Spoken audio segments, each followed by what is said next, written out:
나는 솔직히 지금 너가 못 믿었다. 너 애 낳고 힘들다고 집을 내팽개치고 우리 아들 고생시키고 내 손주까지 저렇게 놔둔 걸 보면 정말 밉다. 하지만 네가 정말 개선의 여지가 있다면 말이다. 이 집에 들어와서 네 자식 돌보고 자격증을 따던 뭐든 해서 제대로 된 돈 벌어서 모아서 나가. 며느리는 그 말을 듣고 당황한 표정이 역력했습니다. 여기서 윤 씨는 멈추지 않고 쐐기를 박았습니다. 만약 이걸 또 네 엄마한테 상의해서 결정할 거라면 그만 여기서 끝내고 나가. 더 들을 것도 없다. 미안하지만 나는 2번 다시 안사돈 얼굴 볼 생각 없다. 너도 그나마 내 손주의 엄마니까 이런 말 하는 거지. 내가 말한 대로 하기 싫으면 고민하지 말고 여기서 끝내자. 며느리는 급하게 대답했습니다. 아니에요, 어머니. 제가 결정할게요. 어머니 댁으로 들어갈게요. 윤 씨는 며느리의 마음을 파악하긴 했지만 뜻을 확실히 하고 싶었습니다. 그래, 알겠다. 하지만 기억해라. 이제 네가 다시는 예전처럼 행동해서는 안 된다. 내 집에서 살림도 보통 엄마들 하듯이 하고 애도 챙기고 남편이랑도 잘 지내고 적당한 때에 돈 벌어 나갈 준비를 해야 돼. 수틀린다 싶으면 나는 너 다시 내보낼 거다. 며느리는 고개를 숙이며 눈물을 흘렸습니다. 네, 어머니. 그렇게 할게요. 저 진짜 그렇게 할 거예요. 죄송합니다. 결국 며느리는 아무 말도 못하고 윤 씨 집으로 들어오게 됐습니다. 오늘 사연은 병원에서 환경미화를 담당하고 있는 68세의 윤정숙 씨와 사업을 시작한 30대 며느리의 이야기입니다. 본래 아들이 결혼하던 당시 홀몸으로 병원 청소 일을 하며 생계를 이어가고 있는 윤 씨에게 신혼집 마련은 큰 부담이 되었습니다. 게다가 이때는 지병으로 고생하던 남편을 보낸 지 1년도 안 되었을 때였습니다. 아들 미안해. 아빠 보내고 집 정리하고 엄마가 힘써 준비한 게 겨우 1억 정도네. 큰 힘을 보태지 못해서 미안하다. 아들은 고개를 저으며 말했습니다. 엄마 무슨 말이에요? 지금껏 해주신 것만으로도 충분해요. 우리가 알아서 대출 받고 했으니까 걱정하지 마세요. 윤 씨의 아들 조상철은 36세로 요식업계 회사 영업과장으로 열심히 일하며 본인이 모아둔 돈과 대출까지 1억 5천을 마련했습니다. 예비 며느리 김수연은 31세로 디자인 회사에 다니고 있었지만 여유 있게 함께 집을 준비할 형편은 아니었습니다. 그렇기에 더 걱정스럽고 미안한 마음이 들었습니다. 안 그래도 계속 신경이 쓰이던 중에 상견례에서 안사돈의 태도는 윤 씨의 마음을 더욱 무겁게 만들었습니다. 신혼집에 대한 내용은 이미 자식들을 통해 전달되어 있고 그 상태로 만났기 때문에 충분히 의견은 전달되었다고 생각했습니다. 그런데도 안사돈의 표정은 좋지 않았고 마치 흥정하듯 제안을 했습니다. 얘네 지금 집 준비하려면 아무리 무리해도 작은 아파트나 좁은 투룸 빌라 정도인데 그래도 딸 결혼시키는 건데 마음이 안 좋네요. 그래서 저도 딸한테 물어보긴 했어요. 니들이 결혼해서 엄마 집 근처로 오겠다면 내가 보태주겠다고요. 사돈 생각은 어떠신가요? 이렇게 말하는 안사돈의 얼굴은 나와 동갑이라고 들었는데 피부결도 맨들맨들하고 주름 하나 없이 쫙 당겨져 있고 부티가 나는 외모였습니다. 물론 안사돈의 제안이 나쁘지는 않았지만 서로 대화가 오가는 분위기부터가 이상하게 윤 씨는 위축이 되고 불편했습니다. 저는 어느 쪽이나 상관없어요. 애들이 좋다는 쪽으로 하면 되죠. 사돈 쪽에서 도움을 주시겠다면 좋은 거고요. 그렇게 이 부분은 더 의논해보는 걸로 상견례 자리에서 크게 결정이 되지 않은 채 집으로 돌아왔습니다. 하지만 아들의 의견을 들어보니 이미 집을 봐두었다는 겁니다. 엄마, 우리 이미 작은 18평짜리 아파트 4억 원 정도 되는 집을 봐놨어요. 그 얘기는 이미 예비 장모님께 전달드렸는데 아직도 우리가 인천 쪽에서 살기를 바라시나 봐. 니들 생각은 어떤데? 안사돈은 더 좋은 집을 해주겠다고 하잖아. 며느리도 자기 친정엄마가 가까이 있으면 좋아할 테고. 그런데 이때 아들도 다소 불편한 듯 대답했습니다. 근데 엄마, 그게 영 불편해서요. 어느 쪽이건 부모님 신세 지고 시작하는 건 다 마음이 편치 않잖아요. 그래서 우리가 무리해서 대출을 좀 받았고 신혼집도 알아서 구했어요. 그래, 어찌됐던 잘 해결됐다니 다행이다. 그렇게 아들의 신혼집이 해결되어 다행이었지만 안사돈의 제안이 남긴 불편함은 여전히 윤 씨의 마음속에 남아 있었습니다. 이후로 아들 부부는 결혼하고 임신이 되었고 며느리는 건강한 남자아이를 출산했습니다. 양쪽 집안에서 첫 손주로 태어난 아이라 다들 모두 들떠있는 분위기였습니다. 그런데 아들의 말을 들어보니 며느리가 육아로 많이 힘들어한다는 것입니다. 애가 잠도 잘 안 자고 하니까 이 사람이 너무 힘든가 봐. 장모님이 오가기도 힘들고 여기 애 봐주는 사람도 없고 아무튼 버텨봐야지. 요즘은 다들 어린이집을 일찍 보내니까 우리도 대기를 걸어놨어요. 그러던 중 돌이 조금 지난 시기에 손주도 어린이집에 들어가게 되었습니다. 며느리는 시기를 보고 있다가 곧장 취직하게 되었고 직장은 화장품 회사라고 들었습니다.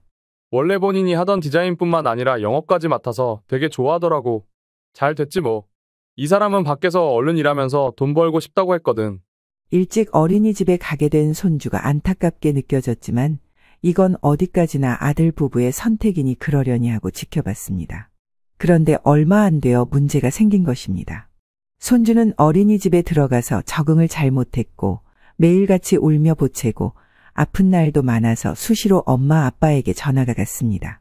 그런 손주를 생각하며 윤 씨는 마음이 아팠는데 어느 주말 며느리와 아들이 손주를 데리고 집에 잠깐 들렸습니다. 이때 며느리는 본인의 고민을 털어놓았습니다. 어머니, 지금 다니는 직장은 너무 좋은 곳이에요. 월급도 좋고 결혼 전 다니던 회사보다 훨씬 큰 곳인데요. 단지 애가 너무 적응을 못하고 일주일에 두세 번은 다시 불려다니니 너무 힘드네요. 어머니가 시간 되시면 잠깐 아이 좀 봐주시면 안 될까요? 윤 씨는 고민에 빠졌습니다. 며느리가 일자리를 포기하게 할 수는 없었고 손주를 혼자 두기에도 마음이 편치 않았습니다. 윤 씨는 한참을 고민하다가 며느리와 아들에게 제안했습니다. 너희가 지금 일하는 이유가 집 대출 때문도 있지 않니? 저번에 집도 좁고 불편하다고 들었는데 내가 도와줄 수 있는 방법은 한 가지야. 그 집을 세를 주던지 정리를 하던지 하고 우리 집으로 들어오면 어떻겠니? 그러면 내가 병원 청소 일을 그만두고 손주를 봐줄 수 있어. 아니면 파트타임 일을 따로 구하던가. 네? 합가하자는 말씀이세요? 너희가 돈을 모으는 동안만, 그리고 애가 어른 손길이 필요한 기간 동안만 같이 있어도 되잖니. 지금 사는 집은 세를 주고 우리 집에서 같이 살면서 돈 모으고 시기는 니네가 정해서 나가도 괜찮으니까 말이야. 윤 씨는 자신이 살고 있는 동네가 서울 안에서 학군도 나쁘지 않다는 이야기를 들은 터라 손주를 키우기에도 적합하다고 생각했습니다. 안방을 며느리와 아들에게 내주고 자신은 작은 방을 쓰겠다고 마음먹었습니다. 방이 3개나 있고 화장실도 2개나 되니 공간이 부족하지 않을 것 같았습니다. 그나마 남편이 남겨준 집이었고 이 집 하나 말고는 내세울 게 없지만 여러모로 나쁘지 않은 제안이라고 생각했습니다. 하지만 며느리는 윤 씨의 제안에 강하게 반대했습니다. 며느리는 표정이 어두워지더니 굳은 목소리로 말했습니다. 합가는 한 번도 생각해보지 않은 부분이라서요, 어머니. 그건 좀 부담스럽네요. 다른 방법을 찾아야겠네요. 며느리는 절대 그러고 싶지 않다는 듯 고개를 세게 내저었습니다. 순간 윤 씨는 당황한 채 며느리를 바라봤습니다. 그래? 생각해볼 사안이 아니니? 같이 살면 돈도 아끼고 손주도 걱정 없이 내가 돌봐줄 수 있잖아. 너나 네 신랑도 일을 할 수 있고. 그런데 돌연 며느리는 갑자기 눈에 눈물이 맺힌 채로 말했고 윤 씨는 깜짝 놀랐습니다. 어머니, 저는 산후우울증도 심하고 이제야 겨우 숨통이 트였어요. 합가는 좀 숨막히고 힘들 것 같아요. 애랑만 갇혀있던 공간이 너무 힘들고 저도 제 경력도 살리고 싶고 사실 저 자신을 위해서 나가는 거예요. 윤 씨는 그 말을 듣고 더 이상 말을 이어나갈 수 없었습니다. 마음속으로는 아들 부부에게 도움을 주고 싶었지만 며느리의 반대가 너무 강했기 때문입니다. 속으로 씁쓸함을 느꼈지만 가족의 평화를 위해 더 이상 고집 부리지 않기로 했습니다. 그러나 문제는 그 후에 시작되었는데 며느리와 아들은 돌연 인천으로 이사를 가게 되었다는 것입니다. 어느 날 아들이 전화를 걸어왔습니다. 저기 엄마, 우리 지금 이사 준비를 하고 있어요. 장모님이 처가 근처에 아파트를 하나 얻어주신다고 하시고 가까우니 직접 애도 봐주신다고 해서 말이에요. 아무튼 이 사람도 그쪽을 원하고 있고 그렇게 하는 게 나을 것 같아요. 윤 씨는 그 말을 듣고 잠시 망설였지만 결국 고개를 끄덕이며 대답했습니다. 그래, 안사돈께서 도와주신다면 너희가 편하겠네. 나는 지금 일도 하고 있고 형편이 넉넉하지 않으니까 어쩔 수 없지. 네 마누라도 친정엄마가 아기를 봐주는 편이 훨씬 낫겠다. 윤 씨는 속으로 씁쓸한 마음이 들었지만 어쩔 수 없다는 생각에 우선 그렇게 넘어갔습니다. 그런데 한편으로 은근히 우려했던 일이 나타났으니 이사를 하고 난 뒤에 아들 집에 한번 방문하기가 어려웠습니다. 그래도 엄마가 한번 가보려고 하는데 아직 집 정리가 덜 된 거야? 아니, 상관은 없는데. 지금 집 정리하고 장모님도 애 봐주신다고 수시로 드나드셔서 날짜를 한번 만들어 볼게요, 엄마. 저도 이쪽은 처음이라 직장 출퇴근도 그렇고 아직은 적응할 게 많네요. 아들 부부가 서울에 살고 있을 때에도 자주 본 건 아니었지만 멀리 인천으로 가니 더더욱 멀어진 느낌이었습니다. 며느리도 바쁜지 이사 가기 전으로 시어머니인 윤 씨에게 개인적으로 연락은 한 통도 없었습니다. 그저 아들을 통해서 전해 들을 뿐 아들 부부 가정에 관련된 이야기는 전혀 알 수 없었습니다. 그래도 그 사이 윤 씨가 서운할까봐 마음이 쓰였는지 아들은 매일같이 손주 사진과 영상을 보내주었습니다. 새 집에 이사한 사진들을 보니 집도 30평대로 넓어 보였고 그 집에 안사돈이 돈을 보탰다고 하더니 확실히 안사돈이 자주 함께하는 모습을 보게 되었습니다. 그러던 어느 날 안사돈으로부터 전화가 걸려왔습니다. 사돈, 그래도 아들 이사해서 어떻게 사는지 보고 싶을 텐데 한번 오세요. 제가 음식 대접할게요. 윤 씨는 안사돈과 관계가 어렵긴 했지만 그래도 한번 환경을 보고 싶어 인천으로 갔습니다. 이날은 평일날이라 아들 부부는 출근하고 없었고 안사돈과 손주만 집에 있는 날이었습니다. 도착해서 안으로 들어가 보니 안사돈은 여전히 화려한 외모로 반갑게 윤 씨를 맞이해 주었습니다. 사돈, 오시느라 고생 많으셨어요. 얼른 안으로 들어오세요. 이 집이에요. 이 부근에서 신혼 부부들이 많이 살고 참 깨끗하고 넓더라고요. 확실히 넓고 깔끔하고 이전에 살던 집보다는 환경이 좋아 보였습니다. 그렇게 어색하게 둘러보고 아직 방에 잠들어 있는 손주도 보고 그러면서 점점 기분이 밝아졌습니다. 그러다 마침 점심시간이 되었고 안사돈이 밥상을 차려주었습니다. 사돈이 사오신 과일은 조금 있다가 먹고 얼른 같이 식사하세요. 저도 집에서는 이렇게 차려놓고 먹어요. 식탁 위에는 밥과 국, 반찬 몇 가지들이 있었고 나름 정성을 들인 느낌이 났습니다. 조금씩 젓가락을 움직이는데 그 사이 안사돈이 가지볶음을 가리키며 말했습니다. 이건 우리 사위가 만들어준 거예요. 확실히 요리사 사위를 두니까 어딜 가던 자랑할 수가 있겠더라고요. 어쩜 이렇게 요리를 잘하는지 몰라. 그 말을 들으면서 반가우면서도 윤 씨는 복잡한 마음이 들었습니다. 요식업 쪽 일을 하고 있는 아들이니 평소에도 곧잘 요리를 하긴 했지만 이렇게 장모님과 살다시피 하면서 반찬도 만드는구나 이런 생각을 했던 것입니다. 그러다가도 마음을 바로 고쳐먹었습니다. 아이고, 나 좀 봐. 같이 해서 먹을 수도 있지. 나도 어쩔 수 없는 극성 시어머니인가. 그래도 칭찬해 주는 건데 기분 좋게 맛있게 먹자. 그러면서 윤 씨는 한 움큼 가지 볶음을 집어 입안에 가득 담았습니다. 그런데 이때 안사돈이 웃으며 말을 거두는데 이 부분은 솔직히 조금 거슬렸습니다. 나는 이 가지볶음이 너무 맛있는데 한 가지 부족한 점을 집어보자면 간이 아주 살짝 짜지 않나 싶거든요. 솔직히 사위가 맛을 내겠다고 간을 너무 세게 하는 편이에요. 건강에는 그리 좋지 않을 것 같은데 말이죠. 그래도 그 모시기 밖에서는 사위가 내놓은 메뉴들이 잘 팔린다고 하니 다행이죠. 굳이 사돈 앞에서 사돈의 자녀가 한 음식에 대해 이렇게 평가를 할 필요가 있나 싶었고 윤 씨는 기분 좋게 입에 담던 젓가락질이 괜히 머쓱해졌습니다. 저도 모르게 아들에 대해 두둔을 했습니다. 아, 많이 싱겁게 드시나 봐요. 저는 하나도 안 짠데. 얘는 예전부터 간도 아주 잘했고 양념이나 소스 같은 것도 잘 만들어서 업계에서 인정도 많이 받았어요. 아이고 그럼요. 뭐가 어쩌다는 게 아니라 젊은 사람들 입맛이 저한테 안 맞는다는 거죠. 별 뜻은 없어요, 사돈. 물론 너무너무 맛있죠. 그러면서도 약간 입이 굳어 윤 씨는 되려 더 오버하면서 밥과 반찬, 국들을 바쁘게 손대기 시작했습니다. 요즘 남자들 중에 우리 사위처럼 요리도 잘하고 살림도 잘하는 사람은 없잖아요, 그쵸? 하여간 내가 사위를 아주 잘 봤어요. 주변에 자랑도 한다니까요. 하지만 윤 씨는 전혀 기쁘지 않았습니다. 이 녀석이 출퇴근 시간도 멀어져서 고생한다고 들었는데 장모님은 이렇게 수시로 오가고 밑반찬까지 만드는 건가? 머릿속으로 여러 가지 계산이 되다 보니 기분 좋게 앉아있기 힘들었습니다.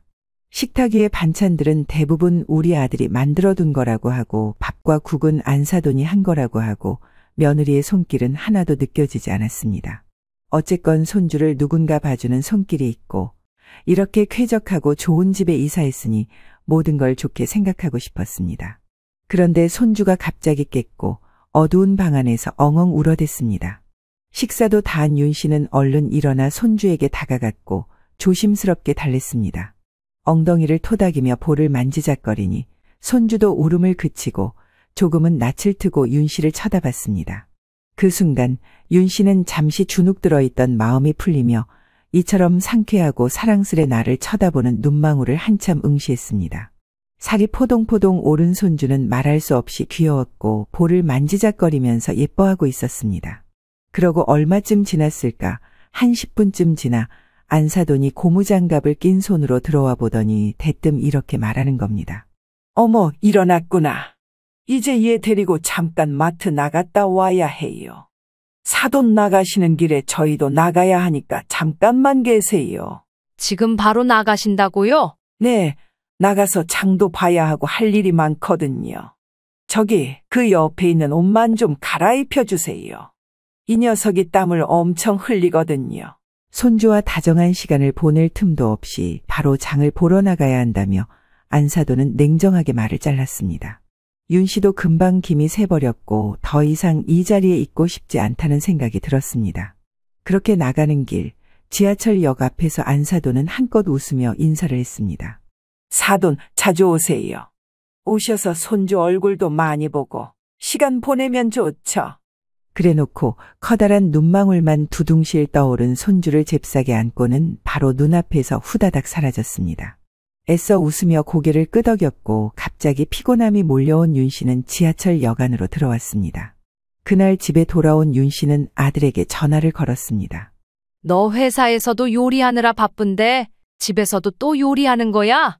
오늘 가보니까 반찬이 온통 다 네가 해놓은 거라던데 엄마야 맛있게 잘 먹고 왔다만. 그런데 아들은 이 별거 아닌 질문에 바로 답하지 않고 몇 초 정도 침묵을 했습니다. 그게 그럴 수밖에 없어요, 엄마. 뭔가 이상해서 윤 씨는 다시 물었습니다. 그럴 수밖에 없다는 게 무슨 말이야? 네가 반찬이랑 집안일을 할 수밖에 없다는 뜻이야? 아, 그게 아니에요, 엄마. 저기 말이야, 너 장모랑 사이가 안 좋은 거 아니냐? 장모님이 일주일에 몇 번이나 오셔? 아들은 짧게 한숨을 쉬고는 말했습니다. 엄마 됐어요. 장모님은 그냥 와서 애기 봐주시고 별 문제 없어요. 너무 신경 쓰지 마세요. 그 말을 듣는 순간 윤 씨는 속이 상하기 시작했습니다. 더 물어보고 싶었지만 평소 같지 않게 아들이 먼저 말을 끝내는 턱에 더 이상 얘기를 이어갈 수가 없었습니다.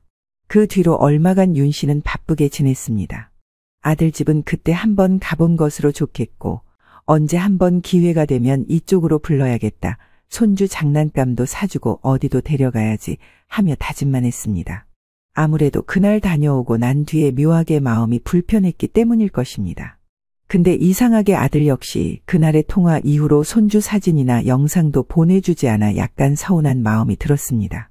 윤 씨는 거의 한 달가량 소식이 없는 아들에게 연락을 했습니다. 너 요즘 많이 바쁘냐? 손주 소식도 알 수가 없네. 요즘 일이 너무 많아서 그래요, 엄마. 그간 연락도 못 드리고 죄송해요. 애기 사진 그간 못 보내드렸는데 지금 왕창 보내드릴게요. 아들이 그나마 사정을 이렇게 말해주니 윤 씨도 더 묻지는 않았습니다.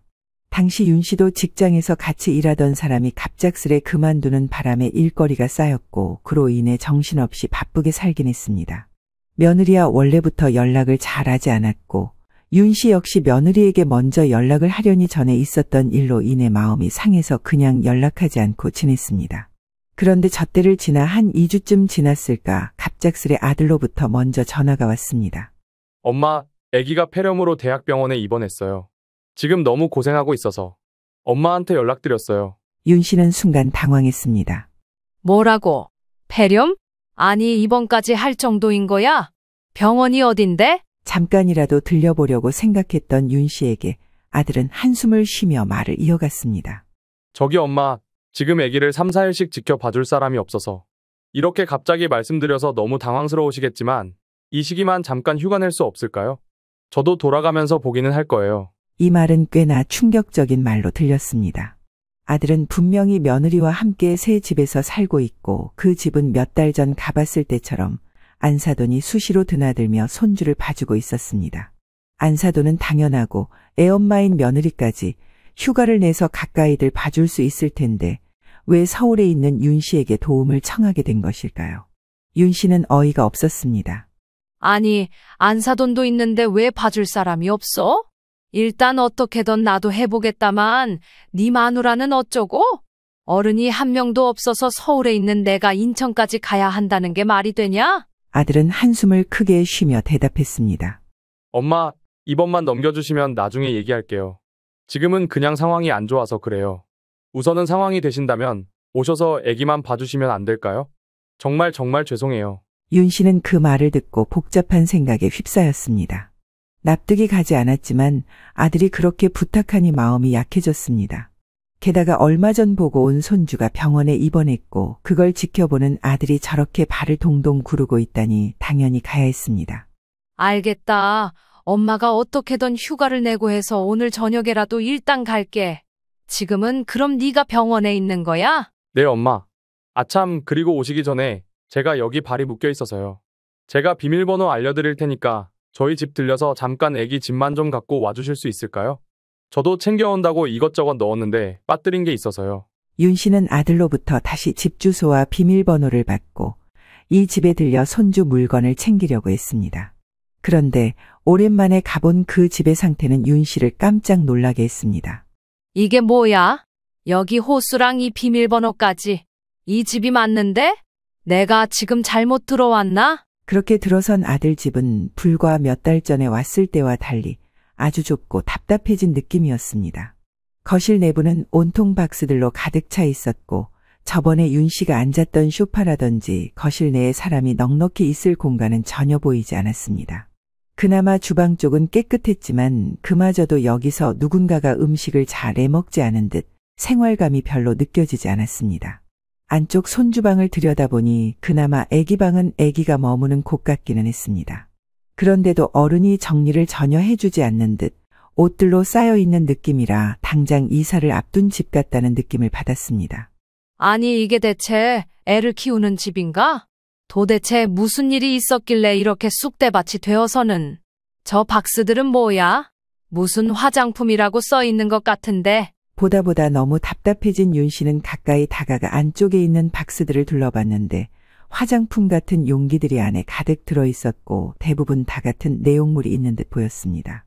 화장품 공장도 아니고 며느리가 화장품 회사를 다닌다더니 왜 이 많은 물건들이 가정집에 있는지 이해가 되지 않았습니다. 이런 와중에 안사돈이 수시로 드나들며 손주를 돌볼 수가 있을지 애는커녕 어른도 제대로 잠은 잘 수나 있을지 황당하게 느껴졌습니다. 윤 씨는 며느리에게 전화를 걸었지만 받지 않았고 썩 내키지 않았지만 안사돈에게도 전화를 걸었는데 이쪽도 받지 않았습니다. 뭔가 심상치 않은 분위기였지만 일단 손주의 몸 상태가 가장 큰 걱정이었기에 다른 건 신경 쓰지 않으려고 했습니다. 그렇게 아들이 부탁한 손주의 짐을 가지고 나와서 택시를 탔고 병원에 도착했습니다. 곧장 아들을 만나 손주 상태를 확인한 윤 씨는 마음이 무너지는 것 같았습니다. 네 마누라는 어딜 가 있는 거야? 회사 때문에? 그리고 안사돈은 못 오신다니? 바로 옆에 있는 아파트에 사신다며? 게다가 내가 집에 들렀다 오는 길인데 그게 무슨 꼴이냐 대체? 내가 지금 물어볼 게 한두 가지가 아니야. 아들은 한숨을 쉬며 천장을 바라보더니 손주가 잠든 것을 확인하고 작게 속삭였습니다. 하지만 목소리와 표정은 한껏 어둡게 처져 있었습니다. 엄마, 사실은 나도 잘 몰랐어. 그리고 요즘 나도 정말 많이 지쳐있는데 그래서 애도 여러모로 영향받고 이렇게 아픈 게 아닐까 싶거든.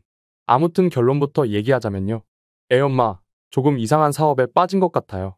화장품만 파는 게 아니라 계속 회원을 늘려가면서 뭔가를 팔아야 되는 그런 시스템에 들어간 것 같아. 뭐야? 아니, 화장품만 파는 곳이 아니었어? 그럼 그 많은 박스들은 뭔데? 그걸 전부 네 마누라가 팔아야 하는 거야? 지금 그거 두고도 할 말이 많은데 나 그것 때문에 장모님과도 결국 한판했어요. 애엄마가 그런 사업을 계속 밀고 나가게 된 건 장모님 입김이 너무 커서 말이야. 그 일 소개해주신 분도 장모님 친구분이고 여기 더 확장시키겠다고 아주 몇 분이서 투자를 하셨나 봐. 그러는 사이 우리 집에 물건만 계속 쌓이고 그것도 일이 잘 안 풀리는지 애엄마랑 장모님은 맨날 싸우고 말야. 이렇게 얘기를 듣고 있는 와중에도 도통 실감이 나지 않았습니다. 윤 씨는 뭐라 더 대꾸도 못한 채 아들이 하는 이야기를 듣고 있었습니다. 그러는 사이에는 계속 방치되는 거지. 심지어 이건 내가 어떻게 손댈 수 있는 일도 아니고 엄마 나 진짜 이젠 점점 겁나더라고. 얼마 전엔 장모님이 나더러 돈을 좀 어떻게 보탤 수 없냐는 거야. 근데 지금 그럴 때가 아니거든. 지금 집만 해도 대출 더 얹어서 온 건데. 나 이제 장모님이랑 같이 얼굴 보고 살 자신이 없어. 윤 씨는 그 말을 듣고 기가 막혔습니다. 그럼 지금 이렇게 애가 폐렴에 걸려서 입원해 있는 사이 네 장모는 여기 오가지도 못할 정도로 사고를 쳤단 말이야? 네 마누라도 그 사업인지 뭐 때문에? 응. 애도 지금 큰 문제지만 그걸 따지고 있을 때가 아닌가 봐. 모르는 사이 빚이라도 있었던 건지 누가 찾아오기도 하고 정말 이 집이라는 공간 자체의 정남이가 다 떨어졌어. 이사 온 지 얼마 되지도 않았는데. 이렇게 기막힌 상황 속 윤 씨와 아들이 번갈아가며 손주를 돌보는 사흘간에도 안사돈과 며느리에게서 연락은 거의 없었습니다. 시간이 지날수록 윤 씨는 점점 화가 났습니다. 어느 날 아들이 조심스럽게 말을 꺼냈습니다. 엄마, 나도 이쯤에는 마음을 정한 거라 얘기할게요. 사실 처가 근처로 이사 갈 때 장모님이 엄청 대출을 받으셨어요. 그리고 나도 추가 대출을 받았고요. 그동안 말하지 못해서 죄송해요. 윤 씨는 깜짝 놀라며 물었습니다. 뭐라고? 네가 대출까지 받았다고? 왜 그걸 이제야 말하니? 아들은 한숨을 쉬며 대답했습니다. 당시 애엄마가 하도 울면서 자기는 애 못 본다고 나가서 일을 해야겠다고 장모님 계신 곳으로 가고 싶다고 했어요. 그때 장모님도 얼마 대주신다고 듣고 어렵게 결정을 했는데 지금 당장 움직일 돈이 없다고 하면서 본인도 1억 대출을 받았으니 저보고도 더 받으라고 하시더라고요. 아니 지금 이렇게 먼 데까지 와서 집을 얻는데 그마저도 본인이 다 해준 집이 아니었어? 말은 그렇게 자꾸 생색을 내시는데 엄연히 제 돈 8천도 더 들어가 있어요. 근데 있으면서 장모님이랑 정말 많이 부딪혔던 게 계속 자기 딸 산후 우울증 때문에 힘들고 앞으로 사업 잘 될 거니 딸한테 잘했으면 좋겠다고 하는 거죠. 나도 스트레스가 쌓일 수밖에 없고 게다가 애 어린이집 보내고 데려오는 것도 다 내가 했어요. 여기서 윤 씨는 이사한 집에 갔을 때 묘하게 갑질을 하던 안사돈의 태도가 생각났습니다. 아니 그럼 네 장모는 뭐 하는데? 애 봐준다고 집에 그렇게 자주 왔다며? 그것까지 사위한테 시킬 거면 뭐하러 부른 거냐고. 모르겠어. 내가 볼 땐 암만 해도 저 이상한 사업 때문에 부른 것 같아. 맨날 둘이 어울려 나가고 애기가 어린이집에서 아파서 선생님이 연락 와도 다 나한테 돌리고 심지어 이 사람은 영업 때문이라고 술 마시고 새벽에 들어오기도 했어. 그걸 장모님은 감싸시고 나는 가운데서 미치겠더라고요. 세상에 뭐라고 끼어들어? 뭐 때문에 싸운 건데? 뭐 때문이겠어요. 엄마도 보셨겠지만 저 집안을 가득 채운 박스들이며 밤늦게 들어오고 애를 너무 남한테만 맡기고 돌고 나는 집에 들어와서 밥도 못 챙겨 먹고 기껏 다 이해하려고 반찬도 해놓고 하면 장모님은 타박을 하시는 거야. 먹을 게 없다는 둥. 나도 사람이니 터지지 않겠어? 윤 씨는 더 말을 듣기도 뭐라 하기도 힘들 정도로 속이 답답해졌습니다. 그런데 그 사이에 끼어드셔서 장님이 나한테 막 뭐라고 잔소리를 하시는 거야. 남자가 돼서 아내를 사랑으로 보듬어줘야지. 왜 화를 내냐. 우리 딸처럼 애 낳고 일도 하는 사람이 어딨냐. 이러면서 말이야. 윤 씨는 더 이상 가만히 있을 수 없었습니다. 됐다. 이제 더 들을 것도 없고 그만해도 돼. 나는 이제 참지 않을 거야. 다 불러들여서 바로 잡을 거다. 그래도 불행 중 다행인 것은 손주가 원만하게 회복을 했고 윤 씨는 마음속으로 이미 여러 가지 계획을 세워두었습니다. 손주가 퇴원하는 날 아침 며느리로부터 아들에게 전화가 걸려오자 윤 씨는 중간에서 전화를 뺏었습니다. 너 지금 어디냐? 세상 천지에 어떤 바쁜 일이 있어서 네 생떼 같은 자식 입원해 있는데 맡겨놓고 코빼기도 안 비춰? 너 당장 병원 앞으로 와라.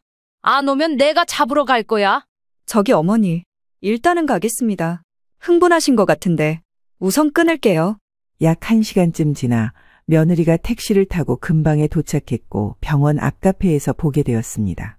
며느리는 잔뜩 눈치를 보며 불편한 얼굴로 들어왔는데 더 황당한 건 그 뒤로 안사돈도 같이 따라 들어온 것입니다. 안사돈은 윤 씨를 보며 한마디 했습니다. 우리 딸한테 무슨 할 말이 있으신 거예요? 애만 안 쳐다 놓지 말고 같이 얘기합시다. 얘 엄마인 나도 옆에 있으니 내 앞에서 말해보세요. 아까 옆에서 듣자 하니 목소리가 많이 화가 나신 것 같은데 뭐 때문에 그러십니까? 초반부터 또 기강을 잡고 나오려는 안사돈의 태도에 대체 무슨 낯으로 저런 태도를 취하는 건지 기가 막혔지만 침착하게 대답했습니다. 좋아요. 사돈, 마침 잘 오셨네요. 거두절미하고 결론부터 얘기할게요. 나 아들한테 그간 얘기 듣고 기절할 뻔했습니다. 뭔 사업한답시고 집에 뭔 박스들이 그렇게 많고 빚도 많고 우리 아들한테도 돈을 요구하셨다면서요. 애초에 그 집도 사돈이 다 얻어다 주신 것도 아니고 우리 아들 돈도 들어갔고요. 며느리는 일한다고 나가서 새벽에 오고 손주 등원부터 급한 연락은 다 우리 아들이 처리하고 집안일도 아들이 다 하고 있던데 이게 뭡니까? 안사돈이 바로 맞받아쳤습니다. 왜요? 우리 딸 사업하는 거 힘들다고 해서 도와준 겁니다. 그리고 사위가 등하원 조금 시켜준 게 그렇게 힘들어서 그만한 나이 먹은 남자가 쪼르르지 엄마한테 일러 바친 겁니까? 나도 사위를 이번에 다시 보게 되네요. 윤 씨는 그 말을 듣고 더 이상 참을 수 없었습니다. 사돈, 사람 우습게 보지 마시고 장난 그만 치세요.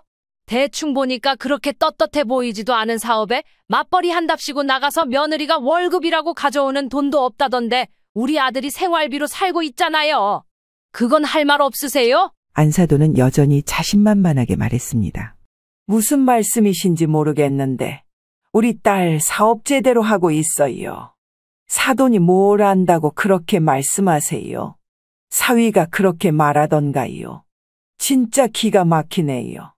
여기 앉혀놓고 야단을 칠 거면 우리 딸만 부르지 말고 본인 아들도 여기 똑같이 앉혀놓으세요. 윤 씨는 마침내 폭발했습니다. 지금 그렇게 자랑스럽게 하나하나 따지실 때입니까? 사돈이 그렇게 싸고 돌고 있으니까 며느리가 애엄마 노릇을 못하고 저렇게 밖으로 돌고 있는 거죠. 집도 박스들로만 먼지 풀풀 날리고 아예 쓰레기집을 만들어놨고 애기는커녕 성인도 발을 못 붙이게 만들어놓고 그 꼴이 뭡니까? 아니, 진짜 별꼴이야. 뭐라고요? 집은 언제 들어와 보셨대? 그럼 안 가게 생겼어요? 지금 딸 감싸고 있을 상황에 손주는 폐렴 때문에 병원 입원했던 거 모르는 거 아니잖아요. 할머니랍시고 와서 봐준다면서 딸이 집을 저 모양으로 만들고 애는 내팽겨치고 있는데 그걸 지금 두둔하시는 거예요. 여기서 며느리는 순간 기분이 상했는지 인상을 찌푸렸고 안사돈은 여기서 물을 한 모금 들이켰습니다. 내가 더 이상 넘어갈 수가 있어야죠 어디. 그리고 주변에 그 사업한다고 설치던 아줌마 한 명 있어서 아는데 그거 잘못된 거 맞아요. 집에 있는 박스 사진 찍어서 물어보니까 자기가 했던 사업 맞다고 이 회사 잘못된 회사 맞다고 확인까지 받았습니다. 그리고 뭐 대출도 많이 받으셨다면서요? 청구서가 집에 날아든다던데 이 무서운 고지서는 또 뭡니까? 윤 씨는 아들이 찍어둔 고지서 사진들을 그대로 눈앞에 내밀었습니다. 무조건 지 잘났다고 말하던 안사돈이 약간 기가 눌린 듯 하자 윤 씨는 이 상황에서 더 이상 대화가 무의미함을 판단하고 통보하듯 말했습니다. 오늘 손주가 퇴원하는 거 아시죠? 그 먼지더미 집은 가서 발 디딜 데도 없고 그런 곳에서 애가 어떻게 회복을 하겠어요? 또 입원할 일이나 안 생기면 다행이죠? 그래서 말인데 손주는 우리 집으로 데려가겠습니다. 아들도 그 집 구석에서는 더 이상 살기 싫다고 하더군요. 뭐라고요? 아니, 우리 손주를 왜 허락도 없이 데려간다는 거예요? 아니, 금방 해결될 일인데 왜 이렇게 야단을 떠는 건지 진짜. 윤 씨는 단호한 목소리로 말을 끊었습니다. 그럼 해결 얼른 하세요. 금방 해결될 거면 얼른 끝내고 집 같은 집을 갖추고 나서 다시 부르시던가요. 하여간 저는 이만 갑니다. 퇴원 수속하러 가야 해요. 아니, 진짜 이거 무슨 짓이에요? 갑자기 와가지고 이렇게 애를 데리고 간다는 게 말이 돼요. 얘, 너 조서방한테 전화 좀 해봐. 이런 자리에 지는 빠지고 지금 뭐 하는 짓이야? 어디서 지금 내 아들을 그렇게 쉽게 입에 올려요? 지가 뭡니까, 지가? 그리고 상식적으로 손주한테 지금 힘이 돼줄 수 있는 어른이 안사돈인가요? 난가요? 다른 건 다 빼고 애기만 생각해봐도 답이 안 나오나요? 그래서 내가 데려가겠다는데 뭐가 불만이에요? 윤 씨는 말을 마치고 자리에서 일어났습니다. 안사돈과 며느리가 뒤에서 어쩔 줄 몰라 하는 사이 윤 씨는 곧장 병원으로 넘어갔고 아들과 함께 손주를 챙겨 나왔습니다. 퇴원 수속을 마치고 집으로 가는 길에 윤 씨는 속이 복잡했지만 손주를 안전한 곳으로 데려간다는 생각에 안도감이 들었습니다. 집에 도착하자마자 윤 씨는 손주를 씻기고 밥을 먹이고 노곤노곤하게 잠을 재웠습니다. 같이 따라와서 짐을 내려놓은 아들은 표정이 어두웠지만 더 이상 그 집에 돌아가지 않을 결심이 서 있는 듯 보였습니다. 그리고 손주 문제로 그렇게 박박 따지고 들던 안사돈은 막상 윤 씨가 데려간 이후 따로 뭐라 딴지를 걸거나 연락조차 걸어오지 않았습니다. 윤 씨는 그 이유를 이미 알고 있었죠. 정확한 빚의 금액은 모르지만 아들 내외가 살던 집이 7억 원 정도의 전세로 얻어진 상태였고 집에 대한 대출이 이미 상당히 많다는 걸 들었기 때문이었습니다. 게다가 안사돈과 며느리가 시작한 화장품 판매 사업 역시 실패하면서 빚이 더 늘어나게 되었습니다. 그렇게 난리가 난 상황을 일단 윤 씨와 아들은 멀리서 지켜보기로 했던 것입니다. 그리고 얼마 지 않아 집은 강제 경매로 넘어가게 되었습니다. 엄마, 그 집 결국 경매로 넘어갔어요. 빚이 너무 많아서 더 이상 어떻게 할 수가 없대. 사실 나는 어느 정도 예상은 했고요. 윤 씨 역시 생각은 했지만 막상 일이 이렇게 터지니 놀랍게 느껴졌습니다. 그래, 결국 그렇게 됐구나. 대체 무슨 빚을 어떻게 지면 경매로 넘어가기까지 하는 거야? 진짜 대책이 없다. 그러던 중 윤 씨는 잠시 생각에 잠기다 물었습니다. 그럼 너는 어떻게 된 거냐? 너도 그 집에 지분이 있잖아. 빚을 네가 갚을 의무가 있는 건 아니지? 그랬으면 너도 이렇게 가만히 있진 않았을 거고. 아니다. 저 집 넘어가면서 네가 보탠 돈도 같이 넘어가고 그런 건 아니야? 아니에요. 다행히 집이 공동 명의로 되어 있어서 경매 후에 제 지분에 해당하는 금액을 받을 수는 있어요. 아직 정확히 얼마가 될지는 계산은 안 되지만 저도 그 부분은 법으로 처리할 거고 나중에 분배받을 거예요. 아이고 그래. 너까지 손해를 더 볼까봐 지금 조마조마했다. 아무튼 다행이구나. 그러면서 모든 절차가 이루어지고 있는 와중에 아들은 냉정하게 일 처리를 했고 조심스레 이혼 얘기까지 꺼냈습니다. 머리로는 장모님으로부터 벗어나고 싶고 애 엄마랑도 그만 끝내고 싶어요. 근데 애가 자꾸 저렇게 엄마를 찾으니 그게 너무 괴롭더라고요, 엄마. 윤 씨는 아들이 무척 괴로워하는 걸 보며 마음이 복잡했습니다. 아들 말 맞다나 손주는 아프고 난 뒤라서 그런지 조금만 엄마 생각이 나면 날카롭게 울며 제 엄마를 찾았던 것입니다. 그 모습을 볼 때마다 손주가 너무 안타깝게 느껴졌습니다. 그러던 중 한 달쯤 지나 며느리가 갑작스레 윤 씨 집에 찾아왔습니다. 아들과는 차마 얘기가 안 되었는지 윤 씨에게 따로 연락을 해서는 찾아뵙고 싶다는 것입니다. 일단은 오라 했고 며느리의 반응이 궁금했기에 문을 열어주었습니다. 며느리도 한동안 직장 다닌다고 화려하게 꾸미고 다니더니 살도 많이 빠지고 얼굴도 많이 상한 듯 했습니다. 그리고는 눈물이 가득한 얼굴로 윤 씨에게 무릎을 꿇고 빌었습니다. 어머니, 그간 못 들여다봐서 죄송해요. 정말 어머니께 너무 면목이 없어요. 애기 맡겨놓고 이렇게 나와 있어서 정말 죄송합니다. 며느리는 딱히 뭘 어떻게 해달라는 말은 없었고 그저 아이를 좀 볼 수 있게 해달라 그뿐이었습니다. 너 어떻게 하고 싶니? 오늘이야 손주를 보여주겠지만 너도 알다시피 네 신랑은 이제 다 정리하고 싶은 것 같더라. 그럼 이렇게 보고 살기 힘들지 않겠냐고. 어머니, 저는 이혼하고 싶지 않아요. 남편한테도 몇 번이나 사과하고 있는데 전화를 안 받아줘요. 윤 씨는 그 모습을 보며 복잡한 감정에 휩싸였습니다. 고민 끝에 한숨을 내쉬며 말했습니다. 그래, 너도 생때 같은 네 자식이랑 떨어져서 사는 게 쉽지 않겠지. 하지만 이번에는 나도 네 신랑도 쉽게 마음을 돌릴 수 없어. 내가 한 가지 조건을 제안할 테니 그걸 받아들이면 손주를 보게 해줄 수 있을 거다. 그러고 윤 씨는 뜸을 들인 후에 말했습니다. 나는 솔직히 지금 너가 못 믿었다. 너 애 낳고 힘들다고 집을 내팽개치고 우리 아들 고생시키고 내 손주까지 저렇게 놔둔 걸 보면 정말 밉다. 하지만 네가 정말 개선의 여지가 있다면 말이다. 여기 들어와서 네 자식 돌보고 자격증을 따던 뭐든 해서 제대로 된 돈 벌어서 모아서 나가. 며느리는 그 말을 듣고 당황한 표정이 역력했습니다. 여기서 윤 씨는 멈추지 않고 쐐기를 박았습니다. 만약 이걸 또 네 엄마한테 상의해서 결정할 거라면 그만 여기서 끝내고 나가. 더 들을 것도 없다. 미안하지만 나는 2번 다시 안 사돈 얼굴 볼 생각 없다. 너도 그나마 내 손주의 엄마니까 이런 말 하는 거지. 내가 말한 대로 하기 싫으면 고민하지 말고 여기서 끝내자. 며느리는 급하게 대답했습니다. 아니에요, 어머니. 지금 엄마도 힘들어요. 며느리는 울먹이며 사정을 설명하기 시작했습니다. 사실 빚 수습하시느라 지방에 있는 외가 쪽으로 내려가셨어요. 우리도 어차피 따로 살 수밖에 없는 상태예요. 윤 씨는 며느리의 말을 듣고 상황이 파악은 되긴 했지만 확실히 하고 싶었습니다. 그래, 네 사정은 알겠다. 하지만 기억해라. 너 다시는 이전처럼 살면 안 돼. 내 집에서 살림도 보통 엄마들 하듯이 하고 애도 챙기고 남편이랑도 잘 지내고 적당한 때에 돈 벌어 나갈 준비를 해야 돼. 수틀린다 싶으면 나는 너 다시 내보낼 거다. 며느리는 고개를 숙이며 눈물을 흘렸습니다. 네, 어머니. 그렇게 할게요. 저 진짜 그렇게 할 거예요. 죄송합니다. 결국 며느리는 아무 말도 못하고 윤 씨 집으로 들어오게 됐습니다.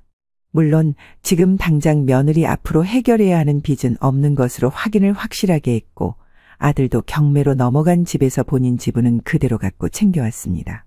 그렇게 한동안 며느리는 아들과는 얼마간 대화 없이 시어머니인 윤 씨와만 대화를 하며 말없이 살림을 돌봤습니다.